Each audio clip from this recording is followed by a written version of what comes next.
All right, guys, bang, bang. I've got a very special treat. I've got Marcelo here with me. For some of you, you may remember that I had Yob from Remote come on the podcast a while ago, and I'm very, very fascinated by this business because they have become one of the quintessential kind of go-to default softwares for teams that have distributed across multiple countries. And so with the recent rise of remote work, and I kind of chuckle when I say that because it basically smacked everyone in the face during COVID, companies like Remote have really taken off. And there's nobody better to talk about the trends behind it and also to kind of talk about compensation and all the intricacies. So Marcel, thank you so much for joining us today.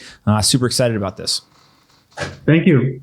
Very happy to be here. All right, let's jump right into the meat and bones. Give us the 1 or 2 sentence. What does Remote do? What do you do at Remote? And then we'll jump into some of the fun stuff. Cool. So what do we do? Global payroll. Think about hiring people internationally. Company in country A wants to hire someone in country B. That's it. That's what Remote does. What I do, I am the CTO and co-founder. So I build all that. I run all the tech stuff in a company. That's what I do.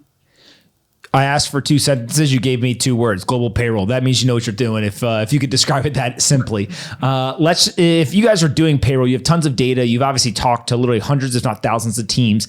Compensation structure ends up being one of the most complex topics around remote work, mainly because people don't know. Should I pay everyone the same based on a single location? Should I adjust for cost of living? How do I actually use compensation to incentivize folks? There's all these different differences. And so how do you think about compensation structure and what have you seen as some of the best practices? Cool. Yeah, this is a very important topic, especially these days. And it's very important to note that it's mutating quite a lot. If we compare it to what these discussions to even 2 years ago, let alone 5 years ago, they're completely different, right? You used to have this common structure or standard in which you would just discuss like salary ranges, usually by city or by country, and that was it. Right? Some companies, especially startups, they would even throw in some share options or some benefits, and that was it. Very closed loop, very simple, very straightforward. You'd often just be able to compare with your best friends, neighbors, wherever that work for either a similar company or company on their own. And it was very linear. Now, what we see these days with the globalization of work, call it whatever you want, future of work, remote work, all that, it just changed everything completely. And the reason for this is because there are fundamentally different perspectives and expectations around compensation, given on people's experience and even their background, their experience, their country. If you discuss, for instance, discussing salary with someone from the US, fundamentally different from discussing with someone in the UK, in France, in Portugal, Spain. Why is that? Because cultures countries have deep culture around usually money, the way they handle money in their own ends. So if you throw all this on top of this crazy pandemic and all that in the same mix, what you get is a very fluid discussion. What I mean by this is that for some companies in some areas, it's normal to discuss compensation very classically. Like, this is the range, this is what we do, this is what we pay. Period, right? They don't expand. Now, if we start talking about distributed companies, then you can discuss, is this distributed in the US, in the Americas? Is it worldwide, just in Europe? And then it starts changing quite a lot. In certain countries, the benefits that people expect are a very good portion of the compensation package. In others, not so much. And I haven't even started to discuss the salary itself. In several cultures, in many different cultures, they're used to being paid quite low wages. Let's talk Portugal, for instance, even maybe Spain. Compared to the US, compared to UK, Netherlands, like very low wages. But with all the democratization of work and the remote work, this all changed because, for one, people can literally travel wherever they want to travel to. There is a lot of people in big companies relocating to their home countries, home cities, And that means that something's got to change, right? Are you going to bring your salary with you? Is it going to adapt to the local economy? And so many different companies have completely different strategies. The number one is nothing changes. We pay the same. That's it. This, from our experience and my personal belief, this breaks very easily, right? It only takes for a few people to live in a different city. And that's it. Comparison, people will not, in this day and age, have any reason to stay working for a company that will pay them significantly less than another company next door.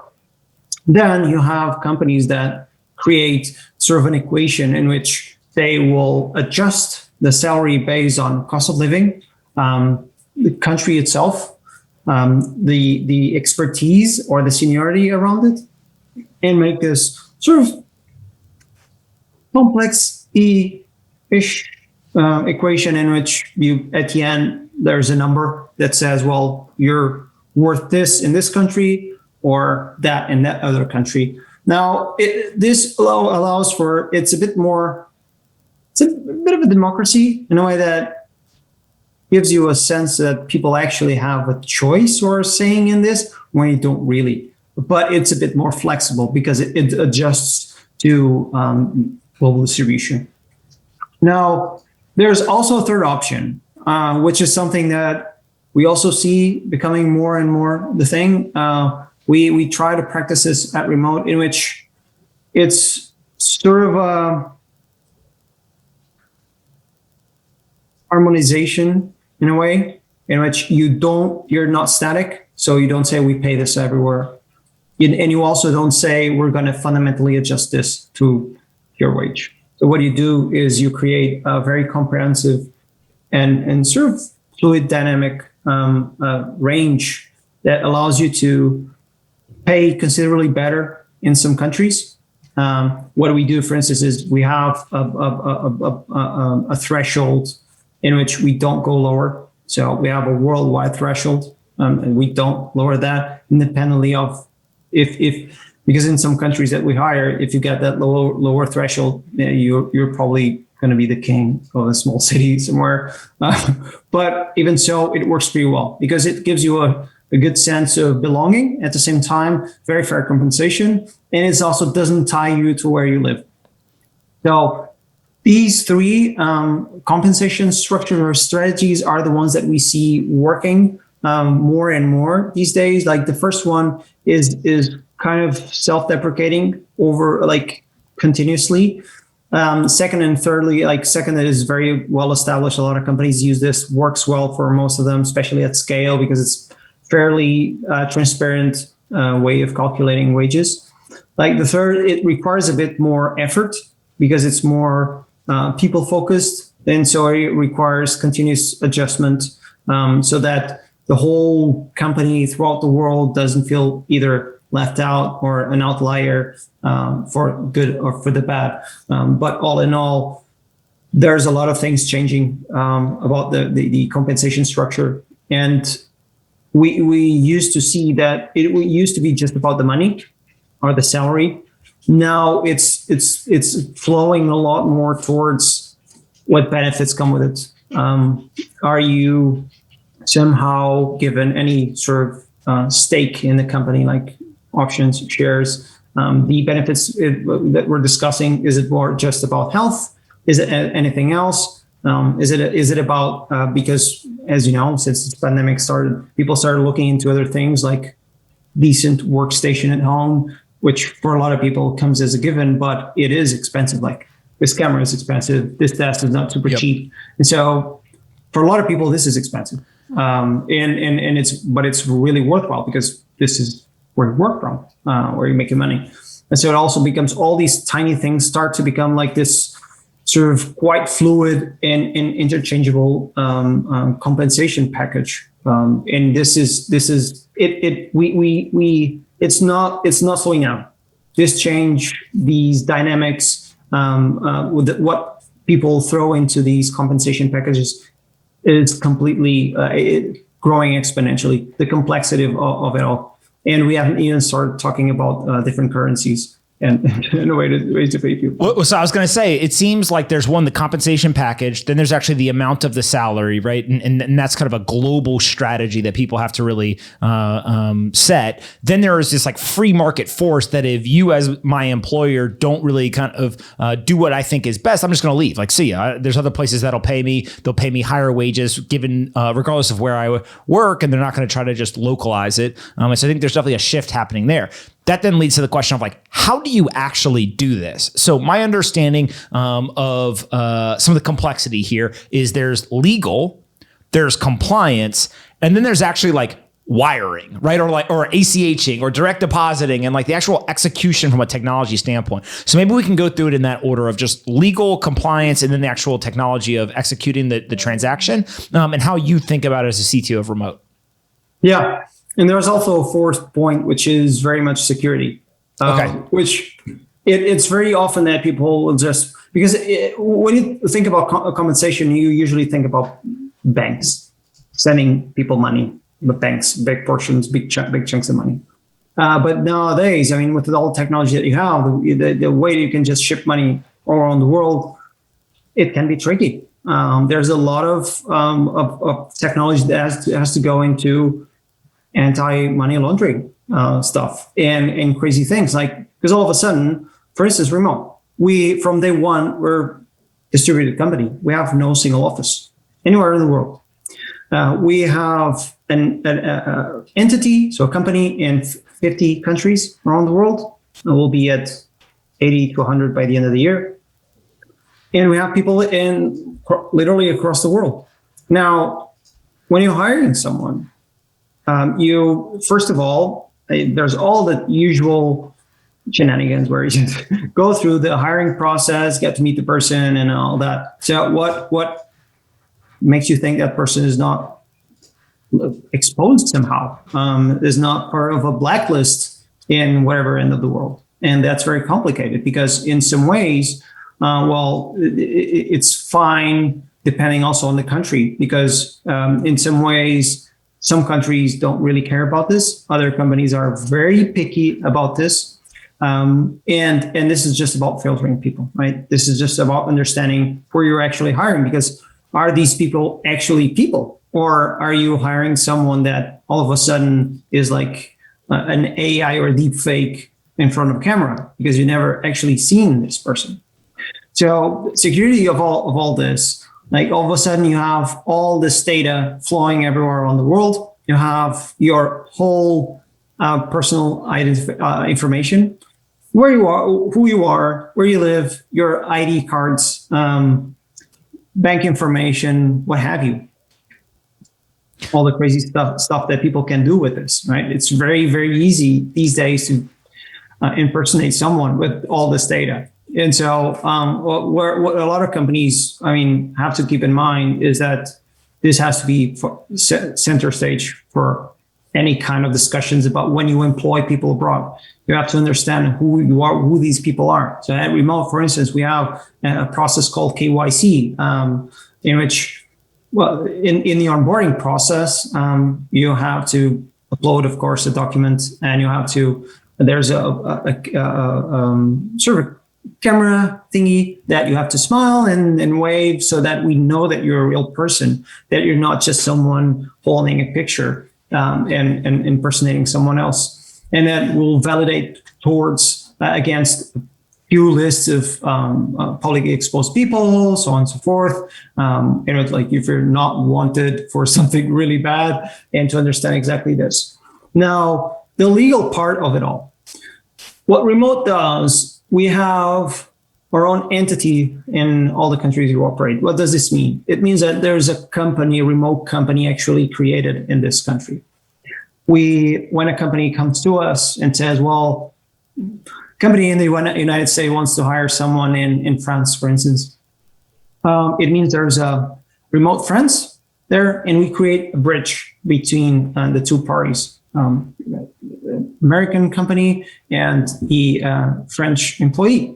And so we're able to legally bind these two entities in a contract, a working contract, providing clear local working contract that people expect, because when you're in a country, well, that's what you expect. Fully compliant working contract. And why does this matter? It matters because these days, I mean, the way civilization evolved, the way that you're perceived towards society is very entangled with what you do towards it. If you want to get a loan and go to a bank for it, often is the case that they'll ask, do you have any proof that you actually make any money? If we're going to give you some money, we have to have some kind of proof. If you're a freelancer or a contractor, this can become quite harder in that way. And same for other benefits within society. So having a fully compliant legal working contract locally, it allows you to have the best of both worlds. One, have probably a better compensation because you're in France working for an American company. Odds are your salary is going to be a bit bigger than or better than it would be locally. Let alone if we talk about countries like Portugal, it will easily triple or quadruple your living wage, which means you can have a completely different way of facing your life or quality of life as well.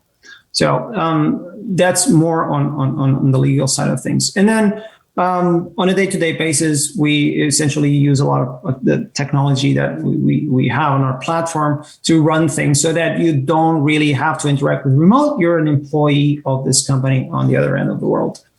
And about money, the way we go about it, it's very simple. Your money essentially just lands on your bank account as an employee. We, as a globally distributed company, there are many things that we do to make sure that your money lands in your bank account when your salary is due. The reason for it is because we have to operate at this level. So there's a lot of currencies involved. In some countries, for instance, what the employer wants to know, look, I want to hire Anthony. I want to pay him $1 million a week. And that's how much I want to pay him. And for you, if you're in France or Germany, whatever, you're going to get your money in euro.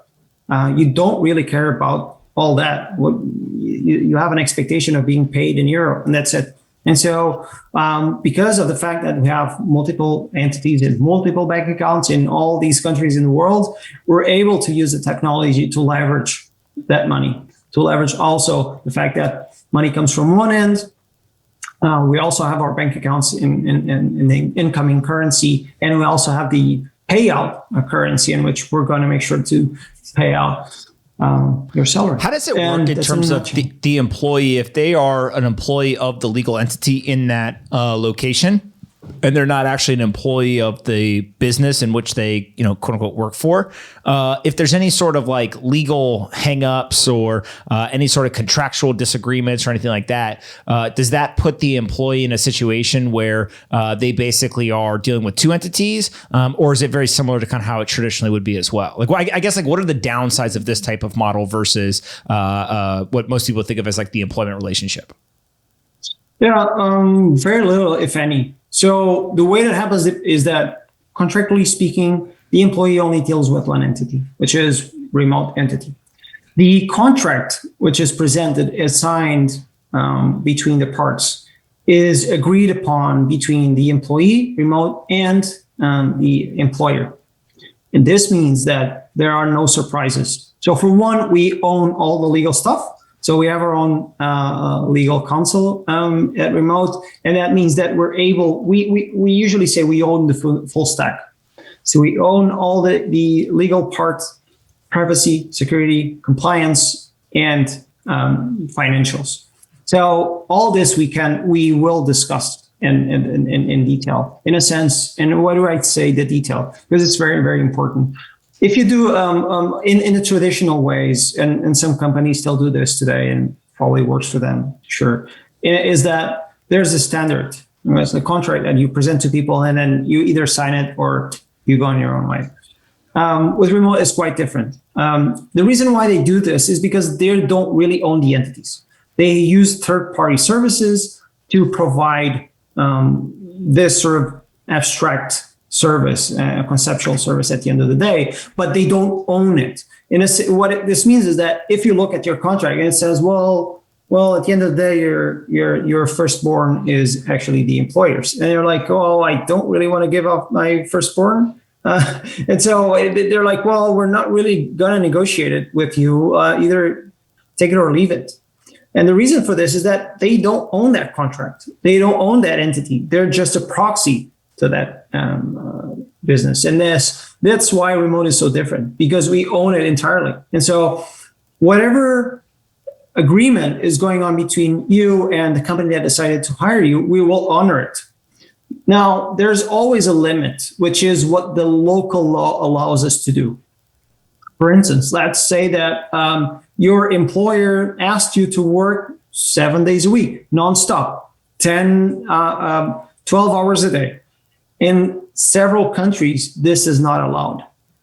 Even if you decide to sign it, at the end of the day, this would not be allowed. And so remote always operates in the best interests of the employee, of course, first, second, the employer, but thirdly, and also sometimes at zero, I guess, the law, which rules all, right? And so in several cases, usually there's always a small adjustment based on the country or on the legal implications, or if any. Some countries are way more cool than others. Some are really strict about these things. But that's with remote, we're able to literally flex around all the things that happen, which is not the case with the classical way of doing things. In the classical way, it's just there's a standard contract and that's it. There's nothing you can do about it. Now, the biggest difference between so what you can ask is like, well, what if remote doesn't exist? What if your solution didn't exist? What then? Like people still work from different countries to other companies and it still somehow works. Well, it does. In that case, you're considered a freelancer, a contractor. You don't really have an employer. And that means you don't get to have the benefits. You get your salary in whatever currency they can pay you with. And you don't get any of the benefits, local benefits of in that society, because you're a freelancer, you go to the bank, you can't get a loan and stuff like that. Those are the big differences. What's up, guys? Bang, bang. I hope you're enjoying this conversation. But before we go any further, I want to quickly tell you about today's sponsor, BlockFi. BlockFi's got 4 different financial products for crypto investors. You can deposit crypto and earn up to 8.6% APY in an interest-bearing account. You can deposit crypto and take out a US dollar loan against your crypto collateral. You can use their cryptocurrency exchange and have no trading fees, or you can get a new Bitcoin rewards credit card. It's a normal credit card that when you swipe, you get Bitcoin back rather than cash back or airline miles. I'm an investor in the business and a very happy user. I think you will be too when you go to blockfi.com/pomp. Again, blockfi.com/pomp. Go check it out and let me know what you think. All right, let's get back into this conversation. I hope you enjoy it.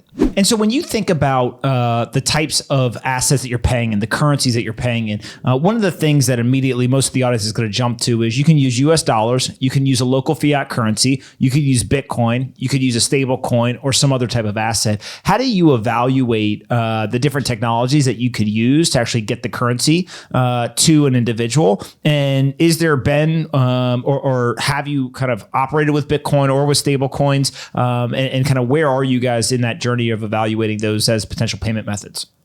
Yeah. So I can't really tell you what we do, but I'll give you some hints. So there are a few things that go into it. One is, even though it sounds really weird, but in a lot of countries, the local law dictates the currency in which you are paid as an employee. Even if you're in a country where currency exchange is not nice to you. So in these countries, there is no workaround. Unless you're able to make some sort of arrangement in which you can pay in digital assets, Bitcoin, stablecoin, and stuff like that. Now, this again, it differs quite a lot from country to country. Most countries, they really define, as an employee, you're defined by law, your agreement with your employer in which the currency, about the currency that you're paid with. Secondly, in some countries, you do have the option. These countries often, when you're given an option, it's because something is fundamentally wrong. So a lot of people do honestly usually take the currency of the employer, which is very often like US dollars, British pound, or euro. Right? This usually means that the local currency is so bad that even the local government tells you, well, you can get your money in whatever way you can get your money. And then you have the third option in some countries in which you can literally pay in whatever, or it's whatever money you can get into that local area. And that's where things get tough.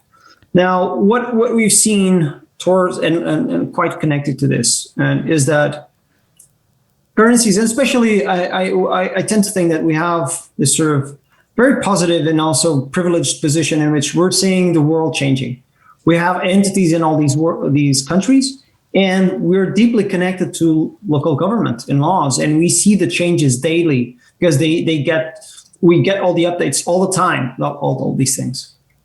Things are fundamentally changing. However, we now see that currency is an expression of local markets, but that at the same time ring fence the capabilities of the people in it.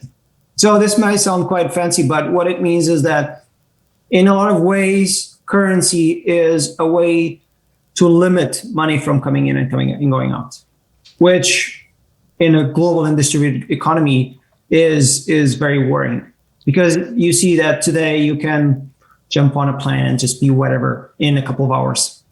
You can buy a house. There's a lot of countries in which you can get a status for through internet and get a citizenship without actually going into the country, right? And get all the benefits as if you were born there. One of the things that's really interesting to me about what you all are doing is I think people have this idea of, let's say I live in the United States. I then want to move abroad. My employer says, okay. And I move to, I don't know, pick your country, Italy. And now I'm living in Italy, but I don't stay in Italy. I 30 days later decide I want to actually now go to Switzerland, and then I want to go to Singapore, and then I want to go to Costa Rica, and then I want to go to Colombia, and then I want to go back to Italy. Does remote empower the ability to almost have like the true nomad type employee, or like how are companies handling more of the nomadic lifestyle than just I moved from domestically to some international location and then I'm static in that location? Okay, I'm going to give you the very grim truth of all this. Okay. The worst part is that when this already happened to us a few times, in which you land in a country, you create the entity, you're ready to start your own business like you do in all the other countries, and then, of course, you have to have the legal boundaries in which you operate, right? And you have a certain business, and what we do is a bit different in some ways. And then you look at the law, and it's like you have to pick where you land, right? So remote sits here. And then you're like, this is from the 1950s. They don't even understand the terms that we use to describe our business. It's not like the technology, the business. And you reach out to local counsel, and they're like, can we have 10 meetings to try to understand what is it that you guys do? And after that, maybe we have to resort to somehow local government entity that can somehow help us. And eventually, after battling quite a lot, you will find a somewhat fitting legal representation of what you are and what you do in that country. And so this is unfortunately the truth of global employment today. A lot of countries in the world are the laws that abide all this are very, very old. They are not. They didn't even know what a computer was at the time. So this is what we have to work with. Like you have to literally build a supercomputer with dumb bricks, and on top of this, what we can do, and this is what we're trying to achieve. Like a lot of people say that the future of work is remote work and what have you. No, the future of work is you chasing your dreams, not spending your dreams to earn some money. Right? This is the utopian world that had been preached for many, many years, even with Star Trek and the likes, in which you work in the things that you're passionate about. And like I do today, like you do here. And that's what new societies are about. And this makes no sense to most interpretation of corporate law, legal law, and even finance. The way that we have to tackle this is firstly to create an abstraction that sits on top of all these different countries, that for anyone outside of it, for anyone that is not remote, this just looks simple, right? This means that we have to work our butts off to make it look simple, to make sure that whatever beneath remote lands on top of that country, we are legal, we're enforceable, because that's very important. In some countries, you can present whatever contract you want, but it's not enforceable. And so by doing this, you start creating this sort of a highway for what comes next. And what comes next is the definition of digital nomad, in which by today's definition is like someone that just doesn't stop anywhere and just travels all year long. And that's not what it's all about. What it's all about is for you to have the freedom to do whatever the hell you want. It is for you to decide in which currency you want to get paid, because you decided it's the best, and it's the best thing that suits you. Same for insurance, and same for the compensation that goes around it, the benefit package. So if you decide to travel quite a lot, well, let's talk basics. Let's talk about health insurance. If you come to Portugal and you need some sort of surgery, or if you need something in some emergency or whatever, it's fine. Or our healthcare system isn't great. You could go in and out and you don't pay anything. Now, if for some reason you go to the US or another country in the world, now it's a completely different topic. And for the digital nomads to be able to exist purely, a lot of things have to change. And what we're doing, which is the first step, is create a sort of common layer across the different countries, especially the countries that were able to land, and sort of create a highway and a mesh network is a common ground to build all this, which is, to be honest, very, very difficult. That's the reason why we've been so successful. It's because if it would be easy, anyone else could just do it. Now, it is indeed the goal in which we want to achieve. Enable whatever to live from whatever they want, and make whatever money they want to make. Talking about different currencies or whatever else. When you think about kind of where we're headed, what does remote look like 10 years from now? Right. It really feels like remote work is going to become the standard. Companies are going to have remote work strategies. They're going to need the infrastructure. So just walk us through before we go to move to finish up. What does remote look like 10 years from now?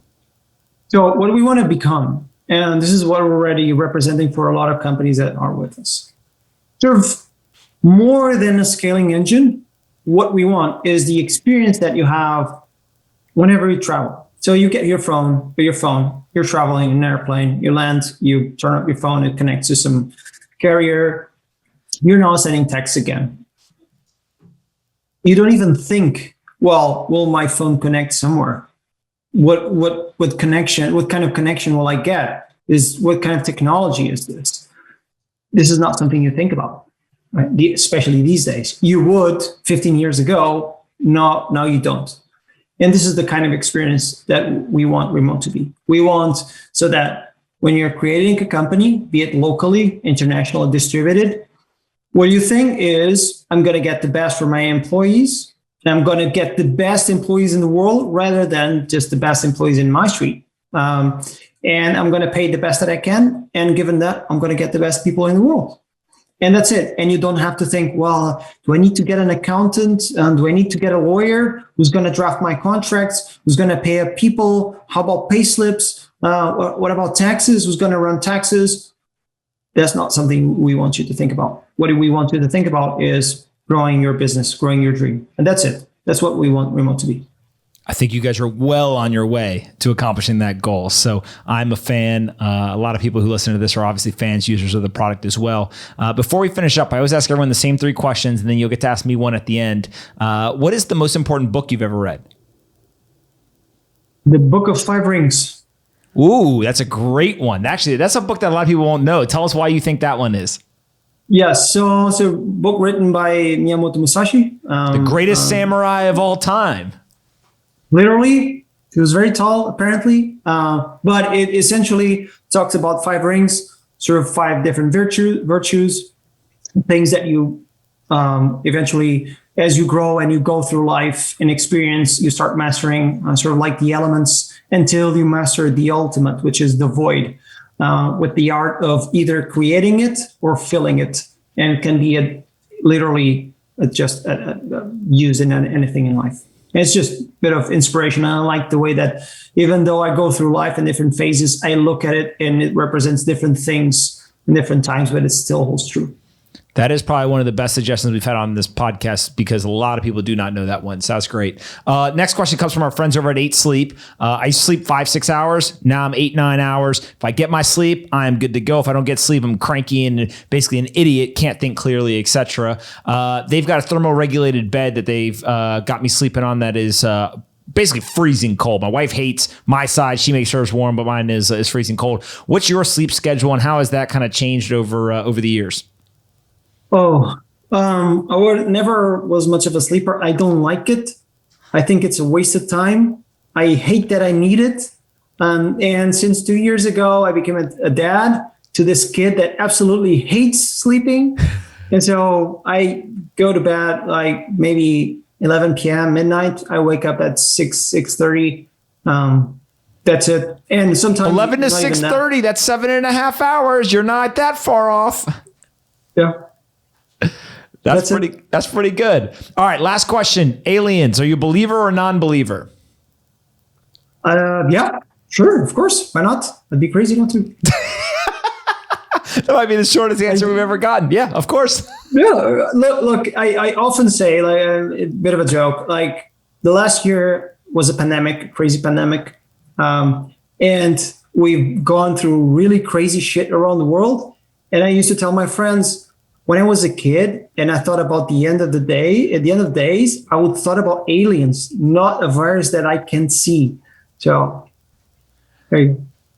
All right, you could ask me one question to finish up. What do you got for me? What makes you tick? Happiness. That's it. I just want to be happy. Like, it's pretty simple. There's something fun about it not being very quantitative, but you know it when you have it and you know it when you don't have it. But if you just constantly pursue just being happy, then you got a shot. So it's pretty much it. Not really a groundbreaking answer, but you know, true and kind of gets right at the core of the whole point of whatever you, I, and anyone else in this world does on a daily basis. So it feels like. Yeah, exactly. Where can we send people to find you on the internet or learn more about Remote? Remote.com, very easy website to find. And my name, Marcelo, very easy to find online as well. All right. Well, thank you so much for doing this. I really enjoyed it. I think a lot of people are trying to figure out remote work. How can they pay folks, especially using Bitcoin, stablecoins, or any other options, but remain within the legal and compliant manner. So we appreciate all the work you guys are doing, and we'll definitely have to do this again in the future. Likewise.